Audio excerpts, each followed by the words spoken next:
Welcome to Easy English, your go-to channel for improving your English and life. Okay, let's get into this. You've shared these source materials, excerpts from Qatar, Oil, Vision, and Wealth.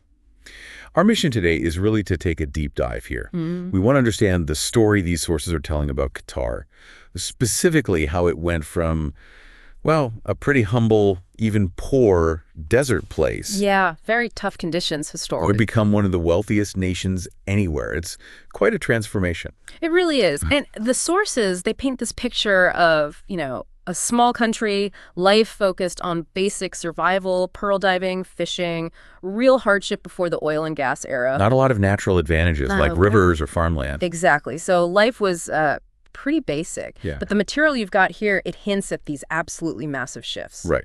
We're definitely going to unpack the energy side, oil and gas, obviously, but also what the sources describe as some very strategic money moves and these really big national ambitions. Precisely. It's presented almost like a case study, finding these huge resources, but then also having this deliberate long-term plan for what to do with them. That combination seems key, according to these sources. Okay, so let's start where the sources do, with that first big turning point, finding oil. That was back in the 1940s. Must have been huge then. It was significant, definitely. Brought in the first real wave of modern revenue external interest. And the sources really hammer this home, the real game changer, the thing that defines modern Qatar's wealth, that was natural gas. Specifically the North Field. The North Field, yes. The sources call it one of the largest non-associated gas fields anywhere, just colossal. Not associated, meaning it's mostly gas, not just a byproduct of drilling for oil. Exactly. It's this immense reserve. They share it with Iran, but Qatar's part alone is, well, enormous. And the strategy wasn't just finding it. The sources talk about the pivot they made towards exporting it as liquefied natural gas, LNG. Right, chilling it down to ship it. That started when? The 90s. Yeah, started ramping up in the 1990s. And that move, according to this material, is what really put them on the map as an energy giant. So today, the sources say they're, one of the top 3 LNG exporters. That's right. Up there with countries like Australia, the United States. Exporting on that kind of scale, it just fundamentally rewrites your economic reality. Okay, so massive energy wealth check. But the sources make another really crucial point about why the country is so wealthy per person.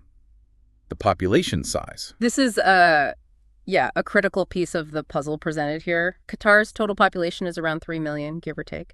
But, and this is key, only about 300,000 are actually Qatari citizens. Wow. So the vast majority are expats, foreign workers. Overwhelmingly.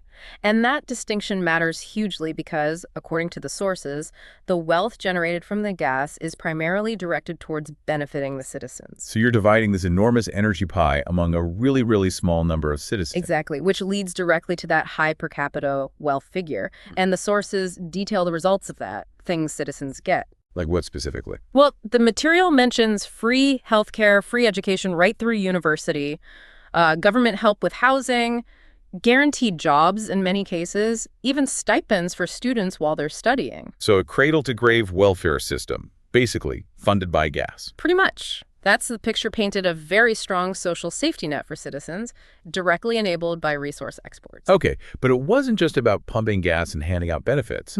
The sources emphasized this strategic long-term thinking. They knew the gas wouldn't last forever. Right. And that led to creating the Qatar Investment Authority, the QIA. Their sovereign wealth fund. Exactly. Think of it as the nation's savings account, but on a global investment scale. Its job, as described, is to take the profits from oil and gas. The huge profits. The huge profits, yeah, and invest them all over the world in all sorts of different things. Diversification. And the sources give some pretty big examples of what the QIA owns stakes in. Oh, yeah. It's quite a list. Things like the Shard building in London, Harrods department store. Iconic stuff. Right. Plus big chunks of shares in companies like Volkswagen, Barclays Bank, Sainsbury's supermarket chain in the UK, even pieces of like the Empire State Building's ownership company. And lots of prime real estate, New York, Paris, Singapore. So the idea is to build up this massive portfolio that keeps generating money even if energy prices dip, or eventually when the gas runs low. That's the strategy outlined. Build wealth for the future, totally separate from the day-to-day energy market. It's presented as very deliberate planning. And speaking of making a statement and investing big, another huge project sources cover is, of course, hosting the FIFA World Cup in 2022. Yeah, winning that bid back in 2010 was historic, first time in the Middle East. And they had to hold it in November, December because of the heat, which was unusual. Right, but the sources focus a lot on the sheer scale of the investment to get ready for it. The number cited is over $200 billion. $200 billion on what? Basically everything. Brand new stadiums, obviously, but also roads, a whole new metro system for Doha, airport expansions, hotels, parks. It's described as almost a national transformation project tied to the World Cup. So way more than just building some football pitches. Oh, absolutely. The sources frame it as Qatar making this huge statement to the world, saying, look at us, we're modern, we're capable, we're a global player. And aiming for lasting benefits beyond the tournament itself. That seems to be the idea presented. Boosting tourism, attracting business, enhancing their international reputation for the long run, using the event as a catalyst for broader development. Okay, here's another detail from the sources that kind of underlines their unique financial situation. Yeah. No personal income tax. Yeah, that's a big one. It makes Qatar really attractive for, skilled foreign workers and international companies. Because the government just doesn't need it. Basically. The sources suggest the revenue from energy exports is so large it covers public services, those huge infrastructure projects, everything, without needing to tax people's salaries. It's a major perk funded by the gas wealth. But again, they know that reliance is a risk. Which brings us to something called the Qatar National Vision 2030. Right. This is their big strategic plan for the future, explicitly designed, according to the sources, to reduce that dependence on oil and gas over time. Thinking ahead to when energy markets change or reserves decline. Exactly. It's about economic diversification, building other pillars for the economy. And the Vision 2030, it has 4 main parts. Yeah, the sources lay out 4 pillars: human development, social, economic, and environmental.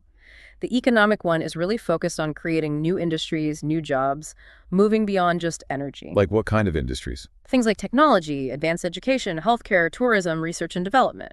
Building what they call a knowledge-based economy. And to fuel that, the sources point to major investments in, well, people and ideas. Definitely. A prime example mentioned is Education City in Doha. Right, where they have campuses of famous international universities. Exactly. Branches of places like Georgetown, Carnegie Mellon, Texas A&M. The idea described is bringing world-class education to Qatar to train the next generation of leaders and innovators right there. Building human capital. Precisely. And alongside that, they set up things like the Qatar Science and Technology Park, mentioned in the sources, to actively encourage R&D and new tech ventures. It's all part of that Vision 2030 push. The sources also mention political stability as a factor. Yes, the continuity of rule under the Al Thani family is cited as providing a stable backdrop for these long-term, ambitious plans. You need that consistency, arguably. And beyond stability at home, they seem to play a pretty active role on the world stage. Very much so, according to the material. Qatar's diplomacy is highlighted. Like acting as a mediator in conflicts. Yeah, the sources give examples like their involvement in talks between the U.S. and the Taliban, or meeting between Israel and Hamas at various points. That gives them influence. And hosting Al Jazeera. That's mentioned, too, as giving them a significant global voice. The sources suggest all this mediation, media, strong ties with both Western and regional powers helps build their international standing and soft power, which, can also support their economic goals. Now, the sources aren't purely celebratory. They do acknowledge some challenges, right? Yes, it's important. The material does touch on complexities. Environmental issues get a mention. Qatar has a very high carbon footprint per person, largely due to the energy industry and desalination. And labor issues. That too. The reliance on that huge foreign workforce and the criticisms, particularly around the World Cup construction regarding worker conditions, those are noted. And of course, the underlying economic risks still being so tied to volatile global energy prices, despite the diversification efforts. But the impression from the sources is that the leadership is aware of these things. That's the suggestion, yeah. That these are recognized challenges they are working on, or at least acknowledging as part of their development path. It's not presented as a perfect picture.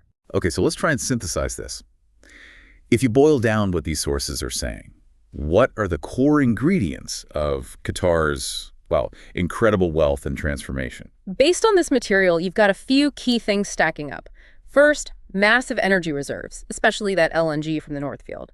Second, the small citizen population, which concentrates the wealth. Right. Third, That strategic foresight creating the QIA to invest the money globally for the long term. Fourth, these huge, ambitious national projects like the World Cup used to build infrastructure and boost their profile. The lack of income tax is an incentive. That's another piece. Then there's the explicit planning with Vision 2030 trying to diversify away from energy, investing in education and tech. And finally, that backdrop of political stability and active global diplomacy. It's presented as a whole package. So the main takeaway isn't just they got lucky finding gas. Not at all, according to these sources. The narrative is, yes, the resources were the foundation, absolutely essential, but it's what they did with that windfall. The strategic planning, the massive investments, the nation building, the look towards the future that really explains the story. The sources suggest it's about how you manage the resource wealth, not just having it. That strategic architecture, as you called it earlier, building for a future beyond fossil fuels, even while fossil fuels are still paying the bills today, is a fascinating tightrope walk. So thinking about that, given Qatar's ambition as laid out in Vision 2030 to really shift its economy while still being so reliant on gas right now, what does their story suggest to you about the challenge other resource-rich nations face? How do you balance using today's wealth with genuinely building a different kind of sustainable economy for tomorrow? It seems like a really complex path.